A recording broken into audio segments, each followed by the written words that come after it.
এখানে আমাদের আসলে মুক্ত চিন্তা, মত প্রকাশ, বাক স্বাধীনতা তো আসলে আমরা অনেক আশায় ছেড়ে দিয়েছিলাম। এদেশে ভোট দিতে পারবো, আমরা কিন্তু সেটা ভুলেই গিয়েছিলাম। একটা ফেসবুকে স্ট্যাটাস দিলে তো আমাদেরকে ছাত্রলীগ, যুবলীগের সন্ত্রাসীরা হুমকি দিত যে পোস্ট ডিলিট করো, নাহলে সমস্যা হবে।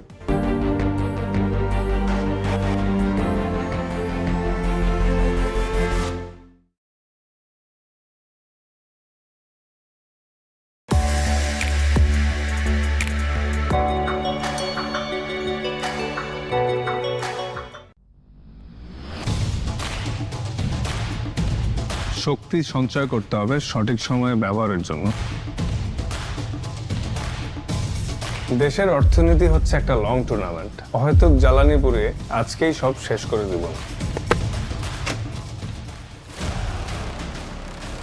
দিনের আলোয় যদি ঘর ভরে থাকে তবে কৃত্রিম আলোর প্রয়োজন কি? চ্যাম্পিয়নরা জানে কিভাবে শক্তি জমিয়ে রাখতে হয়। মাননীয় প্রধানমন্ত্রী বিদ্যুৎ ও জ্বালানি সাশ্রয়ের উদ্যোগ গ্রহণ করেছে। এবার আমাদের পালা বিদ্যুৎ সাশ্রয়ী পথে চলা। জেনে রাখি 1 ইউনিট বিদ্যুৎ সাশ্রয় করলে প্রায় 4 ইউনিট জ্বালানি সাশ্রয় হয়। নবায়নযোগ্য শক্তিতেই আস্থা রাখি। টেকসই উন্নয়ন যদি চাই, বিদ্যুৎ সাশ্রয়ের বিকল্প নাই। নবায়নযোগ্য শক্তি, জ্বালানি সংকট থেকে মুক্তি।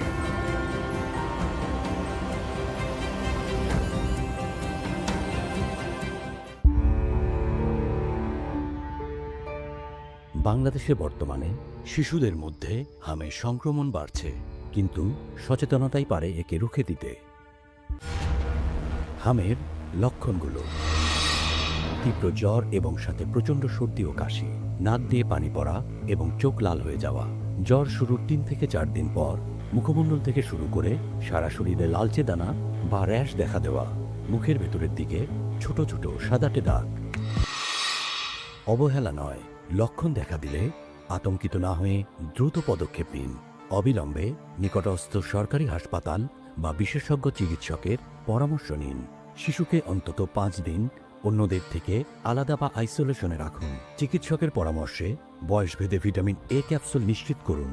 শিশুকে প্রচুর পরিমাণে পানি এবং তরল পুষ্টিকর খাবার খাওয়ান। জ্বর কমানোর জন্য চিকিৎসকের পরামর্শে প্যারাসিটামল দিন এবং শরীর ভেজা কাপড় দিয়ে মুছিয়ে দিন। সবচেয়ে জরুরি, হাম প্রতিরোধে 2 ডোজ MMR টিকা নিশ্চিত করুন। জরুরি স্বাস্থ্যসেবা পেতে সরকারি স্বাস্থ্য বাতায়ন 16263 নম্বরে যোগাযোগ করতে পারেন। জনস্বার্থে গ্রিন টিভি।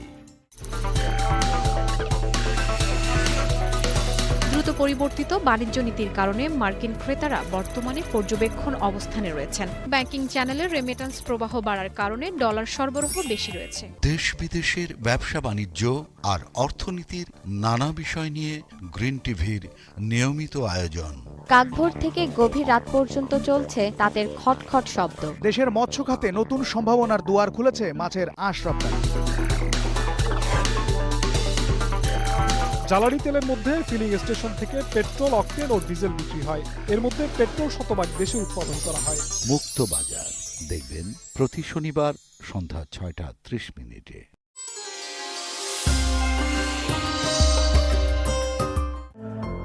নারীর জন্য গাড়ি।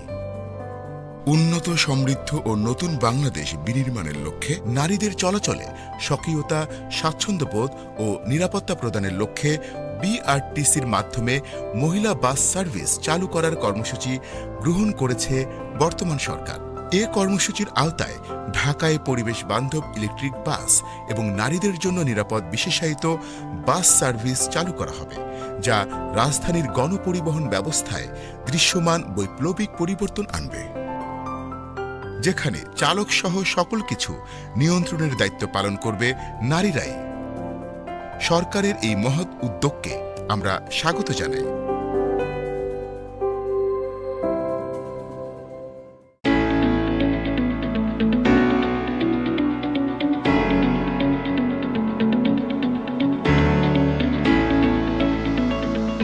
আওয়ামী লীগের পরিণতি স্মরণ করিয়ে সরকারি ও বিরোধী দলকে সতর্ক থাকার আহ্বান তথ্যমন্ত্রীর। আপনি একটা রিপোর্ট পাঠিয়েছেন, আমরা সেই রিপোর্ট সকালে একটা বলেন, বিকেলে একটা বলেন, অনেক খাল কিন্তু আপনার দখল হয়ে গেছে। আজকে যে শিরোনামগুলো হয়েছিল সেগুলো একটু জেনে নিতে চাই। গাজীপুরের 19 স্পট ছিনতাইকারীর অভয়ারণ্য, অতিষ্ঠ নগরবাসী। ইরানের কৌশলে বিভ্রান্ত যুক্তরাষ্ট্র। উপরতলার মানুষগুলো নিচের তলার মানুষদের খবরটা এ বিষয়ে আমরা কথা বলার চেষ্টা করেছি। কৃষি প্রধানদের বাংলাদেশ। গ্রিন টেলিভিশনের নিয়মিত গণমাধ্যমের সংবাদ ও বিশ্লেষণ @নিউজ মিডিয়া, শনি থেকে বৃহস্পতি রাত 8টা 30 দেখুন গ্রিন টিভি।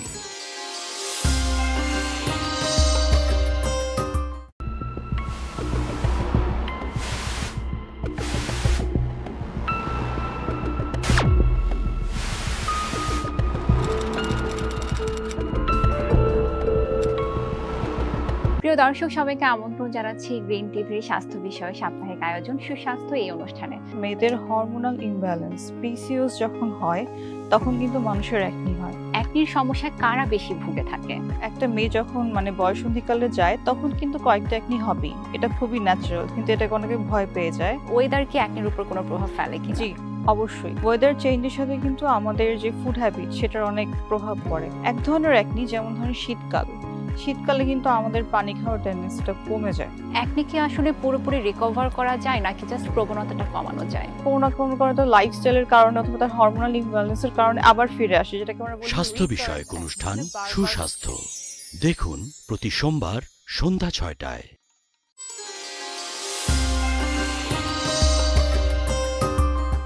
শ্যামলা বাংলাদেশ বলি, আসলে আমাদের কখনো ব্র্যান্ডিং বাংলাদেশে করাই হয়নি। জার্নির যে ভেরিয়েশন, এই ভেরিয়েশন আপনাকে কি শিখিয়েছে? কেরিয়ার এক্সপান্ড করতে হলে আপনাকে সমুদ্র থেকে মহাসমুদ্রে যাবেন আর কি। কিভাবে আসলে কোপ আপ করতে পারে আমার জেনারেশন? আপনি আপনার পরিশ্রম, আপনার হার্ড লেবার, আপনার ডেডিকেশন, এটাকে দিয়ে আপনার করে নিতে হবে। তরুণ যারা আসবে এখন আপনাদের ফলোর হয়ে কাজ করতে, তাদের জন্য গাইডলাইন কি? সহজে কিছু পেতে চায় আর কি, কিন্তু সহজে কিছু পেতে হলে তো কিছু আগে আপনাকে করে দেখাতে হবে। ক্যারিয়ারে কোন জিনিসটাকে প্রায়োরিটি দেওয়া উচিত, passion or money? End of the মান্থে we get some money. The brand maker দেখুন প্রতি বুধবার রাত 11টায়।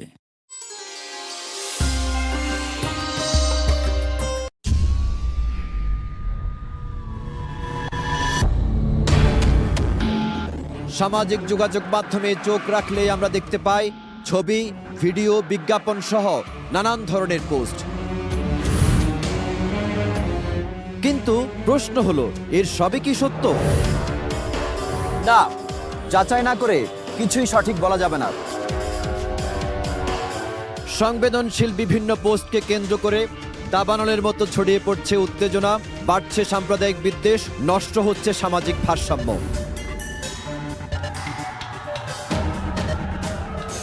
কি করবেন আপনি? কিভাবে বুঝে নেবেন কোন খবরটি সত্য?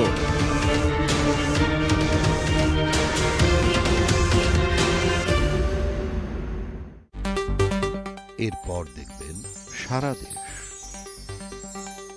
সঠিক সময়ে সঠিক কথাটা বলা, এটা সবচেয়ে কঠিন কাজ। আমাদের দেশের সবচেয়ে বড় শক্তি তো হচ্ছে যুব সমাজ। নিজেদের সোশ্যাল মিডিয়া প্ল্যাটফর্মটাকে ইউজ করতে পারে, সেটা এক ধরনের দেশপ্রেমও বটে, এবং সেটা আমাদের দেশের একটা প্ল্যাটফর্মকে জায়ান্ট প্ল্যাটফর্ম করবার সুযোগ রয়েছে আমাদের হাতে। আজকের দিনে কিন্তু অনেকগুলো সঠিক সময় কতগুলো সঠিক কথা বলা, কে শুনবে না সেটা ভিন্ন ব্যাপার। অনেক ক্ষেত্রে যেটা হয়, সঠিক সময়ে সঠিক কাজটা করা থেকে দূরে থাকে, অথবা সঠিক কথাটা বলা থেকে বিরত থাকে। আমরা কিন্তু সারাক্ষণই কথা বলছি, আমরা পরিবারে কথা বলছি, ক্লাসরুমে কথা বলছি, অফিসে কথা বলছি, আমরা টক শোতে কথা বলছি, পডকাস্টে কথা বলছি, বক্তৃতায় কথা বলছি। আসলে ওই সময়টা সঠিক সময় ছিল না। কথা অ্যাপ নিবেদিত সঠিক সময়ে সঠিক কথা, মঙ্গলবার সন্ধ্যা 6টায় দেখুন গ্রিন টিভিতে। এখন দেখবেন সারা দেশ।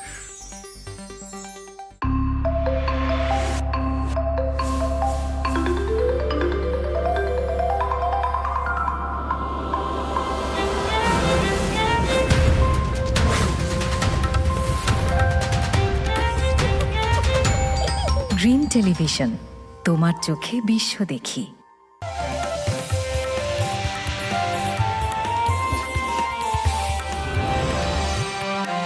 বৈরী আবহাওয়ায় মাড়াই করার পর শুকাতে না পারায় নষ্ট হচ্ছে শত শত মন ধান, দিশেহারা কৃষক। রূপগঞ্জের সড়ক নির্মাণে অনিয়মের অভিযোগ, কর্তৃপক্ষের নজরদারির প্রত্যাশা এলাকাবাসীর।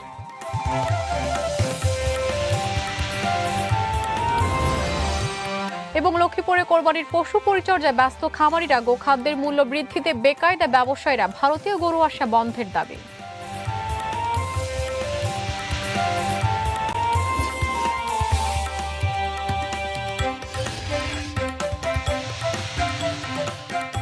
গ্রিন সারা দেশে স্বাগত, আপনাদের সঙ্গে আছি সৈয়দ আরিমি। এতক্ষণ শুনছিলেন শিরোনাম, এবার পুরো খবর। বৈরী আবহাওয়া উপেক্ষা করে জলাবদ্ধতার কবল থেকে ধান কেটে আনলেও মাড়াই ও শুকানোর অভাবে নষ্ট হয়ে গেছে সুনামগঞ্জ, কিশোরগঞ্জ, নেত্রকোনার হাজারো কৃষকের শত শত মন ধান। টানা কয়েকদিন ভেজা অবস্থা থাকায় কাটা ধানে গজিয়েছে যারা, বিপাকে জেলার ফসল হারা কৃষকরা।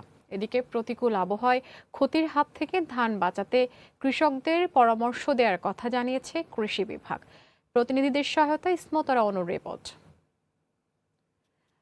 দর্শক, প্রতিবেদনটি প্রক্রিয়াধীন রয়েছে, চলে যাচ্ছি পরের খবরে। বগুড়ায় বড় মৌসুমে ধান সংগ্রহ অভিযান শুরু হয়েছে। দুপুরে শহরের চর সূত্রাপুর খাদ্য গুদামে এই কার্যক্রমের আনুষ্ঠানিক উদ্বোধন করেন বগুড়া ৬ আসনের সংসদ সদস্য রেজাল করিম বাদশা। জেলা খাদ্য বিভাগ জানায়, চলতি মৌসুমে বগুড়ায় ১৭,৭০০ মেট্রিক টন ধান এবং ৭২,০০০ মেট্রিক টন চাল সংগ্রহের লক্ষ্যমাত্রা নির্ধারণ করা হয়েছে। এর মধ্যে সিদ্ধ ও আতপ উভয় ধরনের চালই সংগ্রহ করা হবে। সংশ্লিষ্টরা আরও জানান, কৃষকদের ন্যায্য মূল্য নিশ্চিত করতে এবার সরাসরি কৃষকদের কাছ থেকে ধান সংগ্রহ করা হচ্ছে। এজন্য কৃষক অ্যাপ এবং কৃষি বিভাগের তালিকার মাধ্যমে প্রকৃত কৃষকদের অন্তর্ভুক্ত করা হচ্ছে। অনুষ্ঠানে উপস্থিত ছিলেন ভারপ্রাপ্ত জেলা প্রশাসক রাজিয়া সুলতানা, জেলা খাদ্য নিয়ন্ত্রক কাজী সাইফুদ্দিন সহ অন্যান্যরা।